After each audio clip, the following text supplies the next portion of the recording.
இந்த 3 பேர்த்துக்கு வந்து குடிநோய்க்கான பிரச்சனை என்ன, அதற்கான தீர்வு என்ன, அந்த தீர்வை நடைமுறைப்படுத்துவதற்கான செயல் திட்டம், இந்த 3மே அவங்களுக்கு தெரிஞ்சிருக்கு. இதை வந்து அவங்க அப்ளை பண்ணுறாங்க லைஃப்பில். அந்த ஆக்ஸ்போர்ட் குரூப்பில் சொல்லி கொடுத்தது.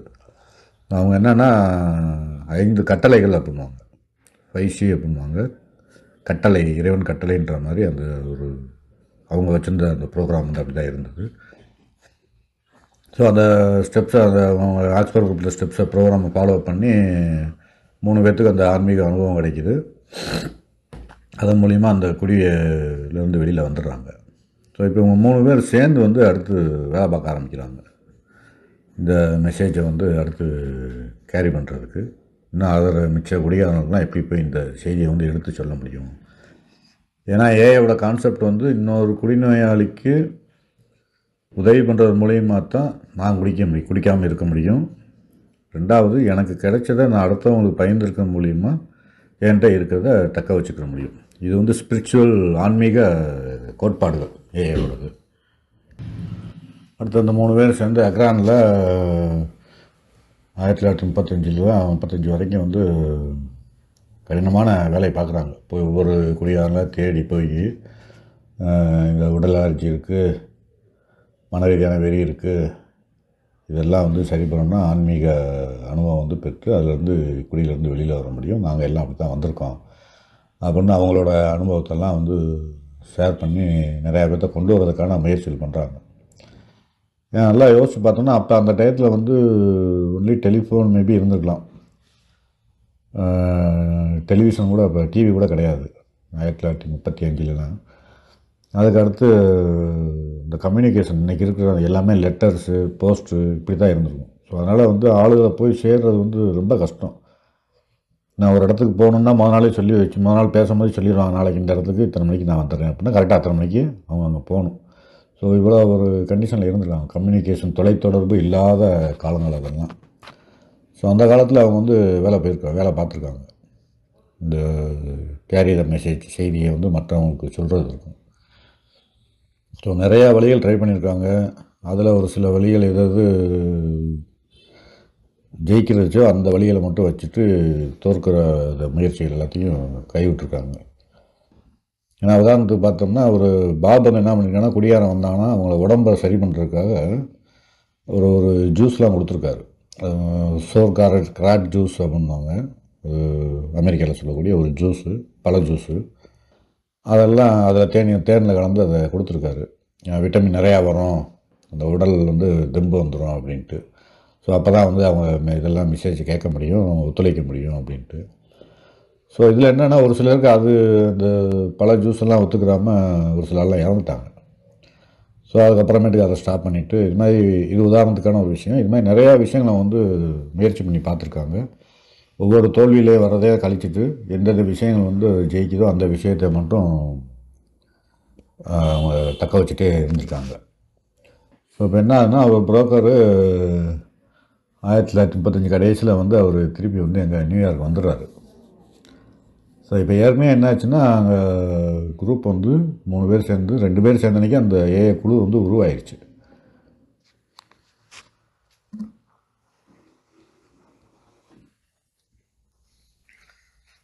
ஸோ ஏற்கனவே இவங்க 3 பேர்த்துக்குலாம் வந்து அந்த ஆக்ஸ்போர்ட் குரூப்போட கொள்கையில் வந்து அவங்களுக்கு ஃபாலோ பண்ணுறதுல கொஞ்சம் கஷ்டமாயிடுச்சு.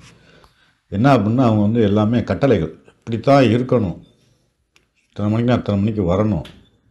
ஸோ அந்த மாதிரி எல்லாமே ரொம்ப ஸ்ட்ரிக்டாக இருந்திருக்காங்க. ஸோ இது வந்து ஒரு குடிநோயாளிக்கு ஒரு வற்புறுத்தல் பேரில் வந்து அவங்க செயல் திட்டத்தை செய்யணும்னா அது நடக்காத விஷயம். இப்போ அது வந்து இவங்க புரிஞ்சிருக்கு. ஏன்னா இவங்க இப்போ எதை எடுத்தாலும் ரொம்ப ஸ்ட்ரிக்டாக இருக்காங்க, இதெல்லாம் நம்மளுக்கு செட் ஆகாது அப்படின்னு சொல்லிட்டு இவங்கெல்லாம் தனியாக வந்து ட்ரங்க் ஸ்குவாட் ஆஃப் ஆக்ஸ்போர்ட் குரூப்னு சொல்லி இவங்களா ஒரு பேரை வச்சுக்கிட்டு இவங்களாம் அங்கங்கே சேர வேண்டியது, பேச வேண்டியது. ஸோ இந்த மாதிரி பண்ணிகிட்ருக்காங்க.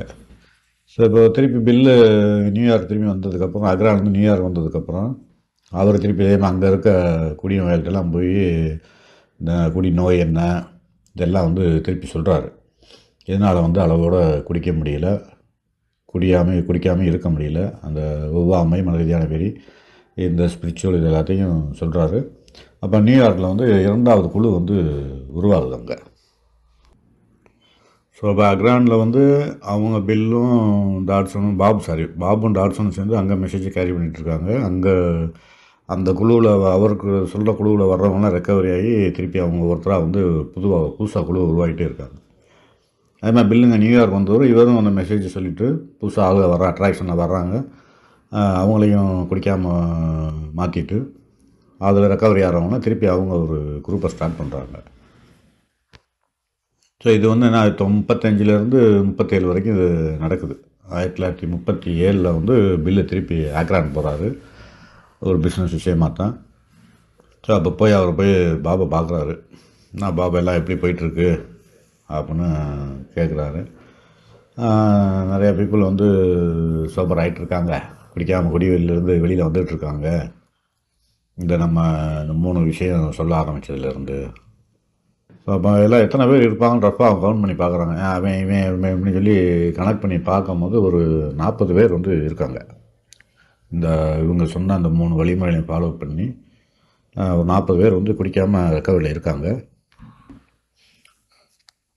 40 பேர் இருக்காங்க. அவங்களுக்கு அது இன்னும் வந்து அதிகமான ஆளுகளை எப்படி போய் நம்ம ரீச் ஆகிறது அப்படின்றத வந்து 2 பேரும் பேசிகிட்டு இருக்காங்க. ஸோ அப்போ அவங்களோட முன்னே வந்து முடிவு பண்ணது, எதுக்கு நம்மளுக்குள்ளே பேசிக்கிட்டு நம்ம குரூப்லேயே வந்து எல்லாத்தையும் முடிவு பண்ணிடுவோம், நம்ம குழுவிட்ட எல்லாத்தையும் கேட்போம், என்ன சொல்லலாம்னு பார்ப்போம் அப்படின்றாங்க. ஸோ அப்போ தான் அந்த குரூப் கான்ஷியஸ்ன்றது ஃபஸ்ட் டைம் உருவாகுது. ஸோ அவங்க 2 பேரும் நம்ம முடிவு பண்ண வேண்டாம், இதெல்லாம் கேட்டுக்குருவோம் அப்படின்றாங்க. அதுக்கப்புறமேட்டுக்கு அவங்க ஒரு மீட்டிங் அரேஞ்ச் பண்ணுறாங்க. மீட்டிங் ஆஃப் ஆக்ஸ்போர்ட் குரூப்னு அக்ரான்லேயும். அந்த மீட்டிங்கு ஒரு 18 பேர் வந்திருக்காங்க. அதில் பாதி பேர் வந்து குடிநோயாளி, கொஞ்சம் பேர் வந்து குடிநோயாக கஷ்டப்படுறவங்க, குடிக்காதவங்க, நார்மல் ஆளுங்க வந்திருக்காங்க. ஸோ அந்த டாபிக் என்ன நடக்குதுன்னா, அந்த மீட்டிங்கில் எனக்கு மெசேஜை வந்து கொண்டு போகிறதுக்கு எது சிறந்த வழி, நிறையா பேர்த்த நம்ம ரீச் பண்ணுறதுக்கு என்ன வழிகள் அப்படின்றத சொல்கிறாங்க. ஸோ அப்போ ஒருத்தர் சொல்கிற ஐடியா வந்து இது மாதிரி ஹாஸ்பிட்டல் டீடாக்சிஃபிகேஷன் நம்ம பண்ணோம்னா அதுக்கு நிறையா பேர் வருவாங்க. ஸோ அப்படியே அவங்கள வந்து டீடாக்சிஃபை பண்ணி ஹாஸ்பிட்டல் நம்ம மீட்டிங் வந்து கொண்டு வந்துடலாம் அப்படின்றாங்க. ஸோ அப்போ அதுக்காக புதுசாக அவங்களே ஒரு ஹாஸ்பிட்டல் கட்டி அதில் வந்து அவங்களுக்கு டீடாக்சிஃபிகேஷன் பண்ணி நம்ம வந்து மீட்டிங் வந்து கொண்டு வந்து இந்த மெசேஜ் வந்து சொல்லுவோம் அப்படின்றாங்க. அதுக்கடையில் என்னன்னா, இந்த மெசேஜு ஒரே செய்தி, இந்த செய்தி எந்த மாறாமல் இது எல்லாத்துக்கும் போய் ரீச் ஆகணும் அப்படின்றப்ப நம்ம ஒரு டீமை ஃபார்ம் பண்ணி அவங்களுக்கு எல்லாத்துக்கும் ட்ரைனிங் எடுத்து எல்லோரும் ஒரே மாதிரி மெசேஜை கேரி பண்ணுறப்ப அவங்களை ரெடி பண்ணி அவங்கள வந்து அமெரிக்கா பூரா எல்லா இடத்துக்கும் அனுப்பிச்சிடுவோம், ஒரு படையை மாதிரி ரெடி பண்ணி அனுப்பிச்சிடுவோம் அப்படின்ற. ஸோ அப்போ அடுத்து வந்தீங்கன்னா ஆக்ஸ்போர்ட் குரூப் வந்து அவங்க என்ன பண்ணியிருக்காங்கன்னா, மெசேஜை கேரி பண்ணுறதுக்கு நிறையா வந்து புத்தகங்கள் எழுதியிருக்காங்க. ஸோ இந்த ஸ்பிரிச்சுவல் இன் நேச்சர் அப்படின்றதுலாம் ரொம்ப ஃபேமஸான புக்கு. 1930 அந்த குடிநோயை பற்றி தெரியாத டேட்லாம் அது நிறையா பேர் அந்த புக்கை வந்து படிச்சிருக்காங்க. நான் அப்போல்லாம் டிவி கிடையாது, புக்கு தான் வந்து ரீடிங் பண்ணுறாப்புல இருக்கும். இப்போ இவங்க இதை பற்றி பேசுகிறாங்க. நம்மளும் இந்த மாதிரி இந்த குடிநோயை பற்றி நம்மளும் ஒரு புத்தகத்தை ரெடி பண்ணி அதை விற்போம். அந்த புத்தகம் விற்கிறதுலேருந்து வரக்கூடிய காசை வச்சு ஒரு ஹாஸ்பிட்டல் கட்டுவோம், அதில் எல்லாத்துக்கும் டீடாக்சிஃபிகேஷன் பண்ணுவோம். இந்த படை வீரர்கள், செய்தியை கொண்டு போகக்கூடிய படை வீரர்களை வந்து அந்த பணத்தை வச்சு ரெடி பண்ணுவோம் அப்படின்னு சொல்லி பேசிகிட்டு இருக்காங்க. ஆனால் என்ன நடக்குது அப்படின்னா, ஒருத்தர் வந்து இன்னொருத்தர் அந்த மெசேஜ் போகும்போது கொஞ்சம் கூட குறைய மாறிடுது அந்த இல்னஸ். ஏன்னா ஒவ்வொருத்தரோட அனுபவம் வந்து ஒவ்வொரு மாதிரி இருக்குது. பில்லுக்கு வந்து இம்மீடியட்டாக வந்து அந்த ஸ்பிரிச்சுவல் அவேக்கனிங், ஆன்மீக விழிப்புணர்வு அப்படின்றது கிடச்சிச்சு. பாபுக்கு வந்து அப்படி இல்லை. அவர் அந்த வழிமுறையெல்லாம் ஃபாலோ பண்ணி அவரோட குணக்கோளாறுகள் இல்லை, அவர் செஞ்ச தீமைகளுக்கு எல்லாத்துக்கும் பரிகாரம் செஞ்சு பாவ மன்னிப்பு கேட்டு அதுக்கப்புறமேட்டுக்கு அடுத்தவங்களுக்கு உதவி பண்ணுறாரு. இதுக்கப்புறம் தான் அவருக்கு வந்து அந்த ஆன்மீக அனுபவம்லாம் வந்து கிடைக்கிது. ஸோ அப்போ அவங்க ஃபைனலாக முடிவு பண்ணுறது என்ன அப்படின்னா, முதல்ல நம்ம பேப்பரில் எழுதிடுவோம் எல்லோரும் சேர்ந்து இந்த பிரச்சனைக்கு தீர்வு என்ன, காரணம் என்ன, அந்த உடல் ரீதியான அலர்ஜி. ரெண்டாவது வந்து பிரச்சனைக்கு தீர்வு என்ன, உடல் ரீதியான அலர்ஜி, மன ரீதியான வெறி, அதுக்கு தீர்வு என்ன, இந்த ஸ்டெப்ஸு. அப்போ 6 ஸ்டெப் இருக்குது, 6 வழிமுறையும் அவங்க வச்சுருக்காங்க. அதுக்கு அடுத்து வந்து அந்த தீர்வை நடைமுறைப்படுத்துவதற்கான செயல் திட்டம், எப்படி அதை வந்து அந்த ஸ்டெப்ஸை வந்து ஃபாலோ பண்ணுறது, இம்ப்ளிமெண்ட் பண்ணுறது அப்படின்றதெல்லாம். ஏன்னா இதை வந்து தனிப்பட்ட முறையில் யாருமே செய்யலை அவங்க. ஸோ இப்போ இதில் இன்னொன்று முக்கியமான விஷயம், நம்ம அந்த ஸ்பான்சர் அப்படின்றத வந்து இதில் எங்கேருந்து ஆரம்பிச்சுன்றத பார்க்கணும். ஸோ இவங்க சொல்லக்கூடிய அந்த ஸ்பான்சர்ஷிப் அப்படின்றது என்ன அப்படின்னா, ஒரு செய்தியை இன்னொருத்தர் கொண்டு போய் கொடுக்குறவர் தான் வந்து ஸ்பான்சர்.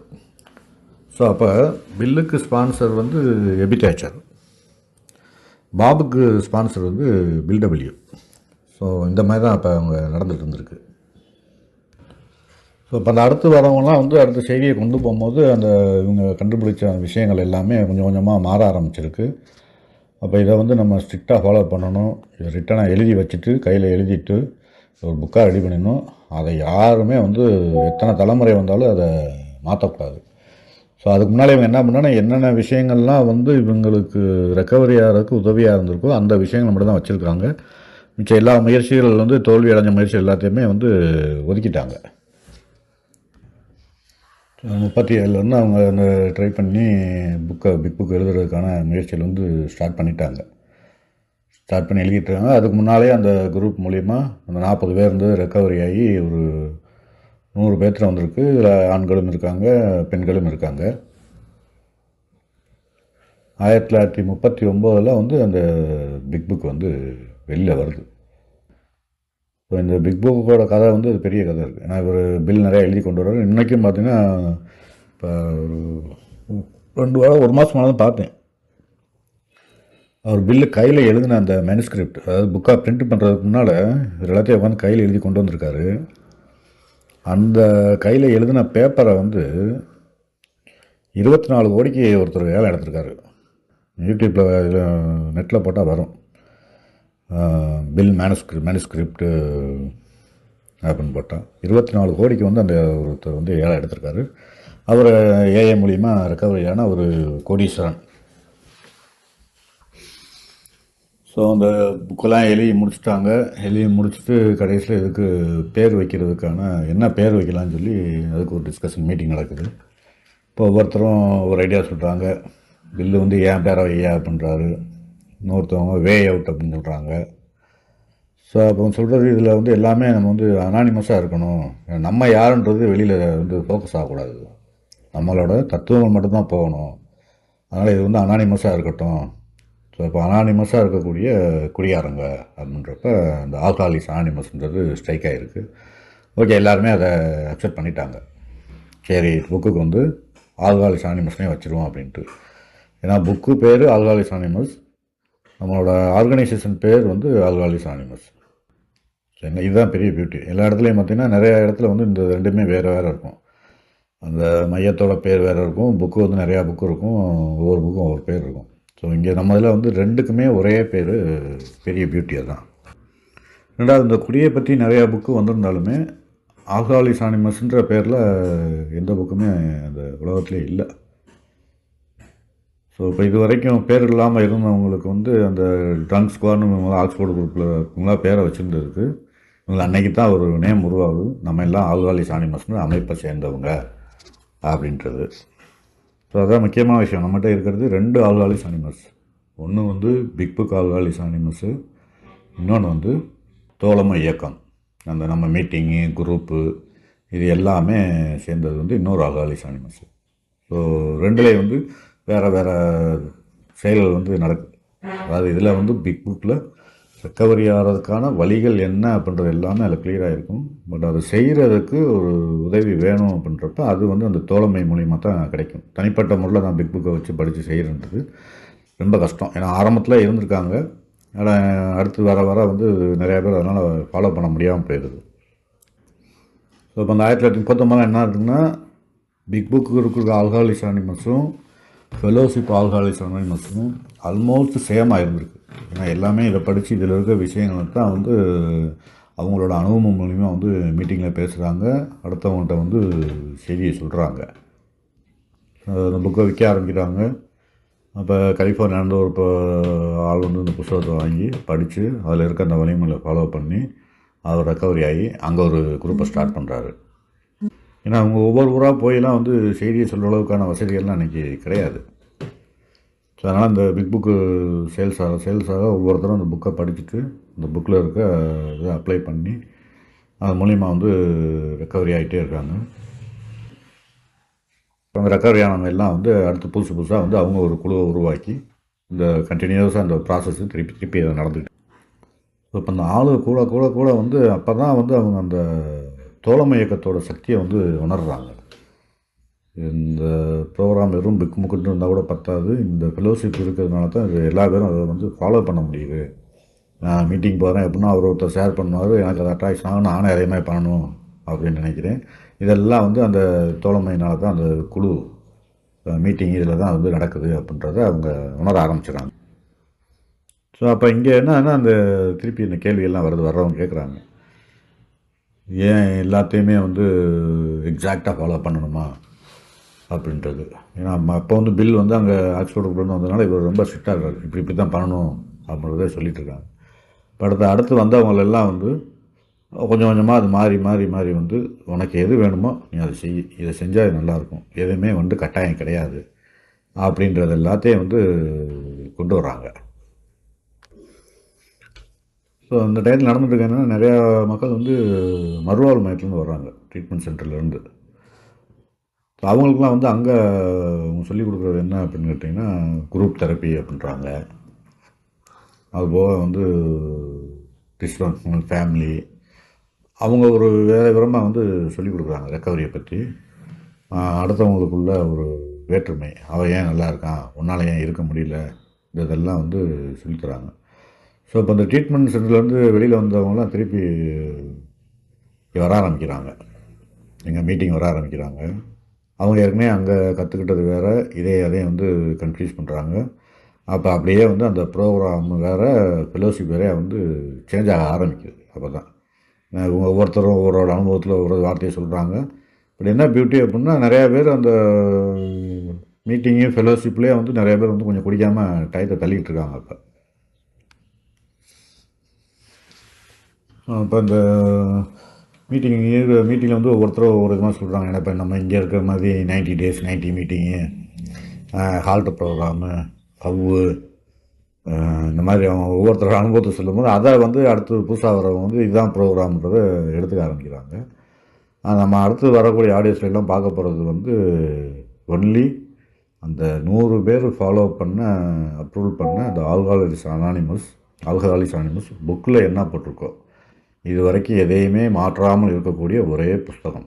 1939 வெளியிட்ட புத்தகம். இன்றைக்கி வரைக்கும் அந்த இதில் வந்து எந்த ஒரு வரி எந்த ஒரு வார்த்தையை வந்து அவங்க மாற்றலை. இவங்க வந்து மொத்தம் இங்கிலீஷில் வந்து 4 எடிஷன் வந்திருக்கு. ஸோ ஃபஸ்ட் எடிஷன்லேருந்து 2வது எடிஷன் 3வது எடிஷன் எல்லாத்துக்கும் வந்திருக்கு. உள்ளே இருக்க மேட்ரு எதையுமே மாற்றலை. கடைசியில் வந்து அந்த ஒரு ஸ்டோரிஸ் ரெக்கவரியானோட கதைகளை மட்டும் ஒன்றா கொஞ்சம் கூட்டிக்கிட்டு இருக்காங்க, அவ்வளோதான். இப்போ நம்ம அடுத்து வரதில் பார்க்க போகிறது பூரா வந்து பிக் புக்கை பற்றி தான், ஃபெலோஷிப்பை பற்றி கிடையாது.